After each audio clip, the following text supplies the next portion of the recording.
Ok, donc bonjour à tous, ici Mister Infra.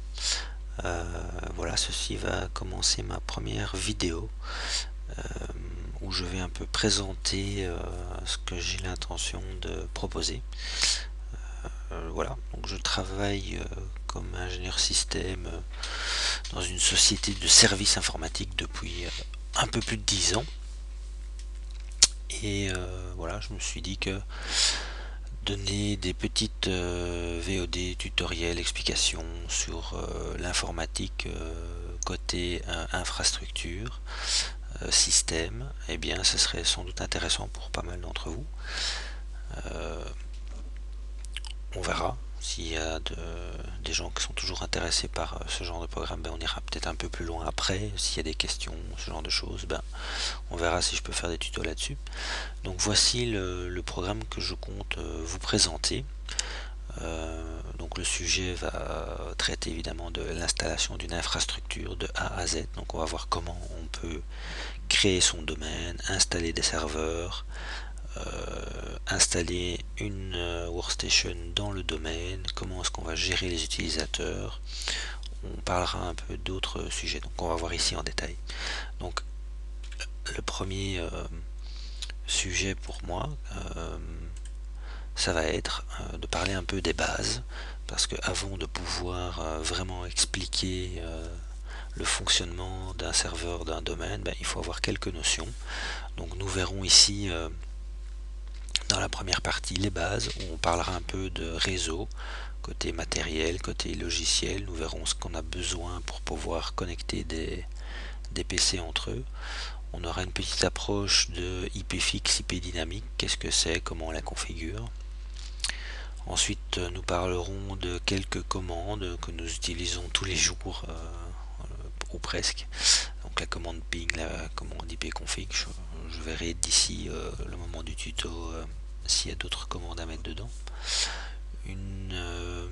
La notion de domaine. Donc, quand on parle d'Active Directory, on parle de domaine. Donc il y a deux grands mondes. Il y a le domaine ou le workgroup. Nous verrons un peu les deux cas, les différences, les avantages. Il va de soi que les plus grands avantages sera du côté domaine, mais bon, ça, on verra à ce moment-là.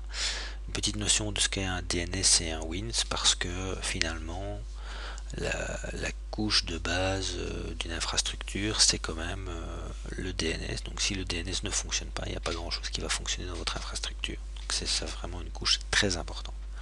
Voilà, une fois qu'on aura fait ça, ben, on aura vu les bases.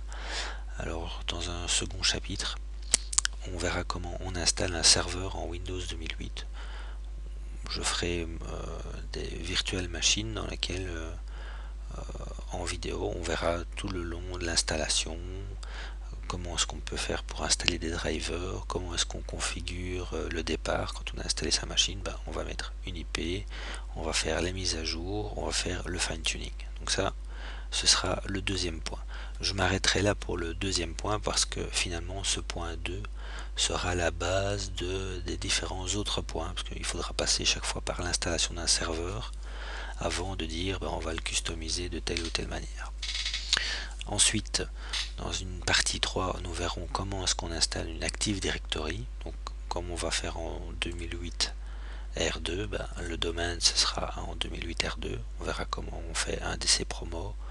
On fera un tour des consoles Active Directory. On fera un tour des consoles Wins, des consoles DNS. On ira parler du DHCP. C'est une des consoles courantes dans une infrastructure de PME. Au point 4, nous verrons comment on installe un serveur de fichiers. Donc de nouveau, on repartira du point 2 où on a déjà l'OS qui est prêt à installer et mis à jour. Nous verrons comment on le configure, comment est-ce qu'on fait des partages. Il y aura une assez longue explication sur les permissions, parce que ça c'est assez important et il y a pas mal de choses à dire là-dessus. Et nous verrons ce qu'on appelle les quotas. Donc les quotas c'est quoi? C'est le fait de pouvoir imposer des limites de consommation d'espace aux utilisateurs. Alors dans le point suivant, point 5, nous installerons un poste client en Windows 7. Et là de la même façon, comment on installe le système d'exploitation, comment on met les drivers, comment est-ce qu'on le met dans un domaine, et on parlera un peu de logon script, c'est ce qui permet dans une société de monter automatiquement des lecteurs réseau. Ensuite, nous parlerons de l'installation d'un serveur d'impression. C'est aussi quelque chose d'assez courant dans une PME. De la même manière, l'installation de la config, l'ajout d'une imprimante réseau, l'ajout côté client, on verra comment est-ce qu'on fait pour installer une imprimante. Et finalement, un petit peu de troubleshooting sur le sujet. Ça va nous amener aux deux derniers points de mon programme sur l'installation de son infrastructure de A à Z, qui est, on ira un petit peu plus loin dans le travail, c'est-à-dire qu'ici on poussera l'exercice jusqu'à installer un serveur de mail, quelque chose quand même très importante aussi pour une PME d'avoir des mails. Donc là la solution Microsoft c'est Exchange. On verra comment on installe un Exchange Server. Nous verrons toute la préparation de départ une fois qu'on a installé un serveur, parce que par défaut ça ne fonctionne pas, il faut ouvrir, configurer. Nous parlerons des services Exchange. Donc depuis Exchange 2007, il y a des services un petit peu spécifiques, dont notamment Outlook Anywhere. Donc tout ça, nous allons un peu découvrir ensemble. La partie gestion d'un certificat, nous verrons comment est-ce qu'on installe un certificat, pourquoi est-ce qu'on installe un certificat.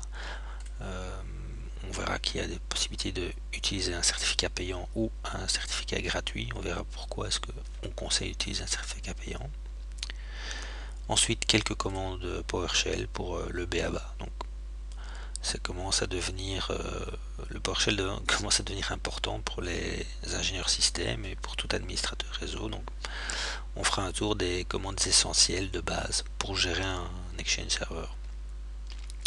Nous irons aussi regarder côté client comment on configure un Outlook et l'interaction avec les serveurs. Et dernier point que je pense développer ici, c'est l'installation de son serveur terminal. Donc un terminal serveur, on commence à parler du cloud computing, du travail à distance, et bien le terminal serveur répond à ce genre de demande.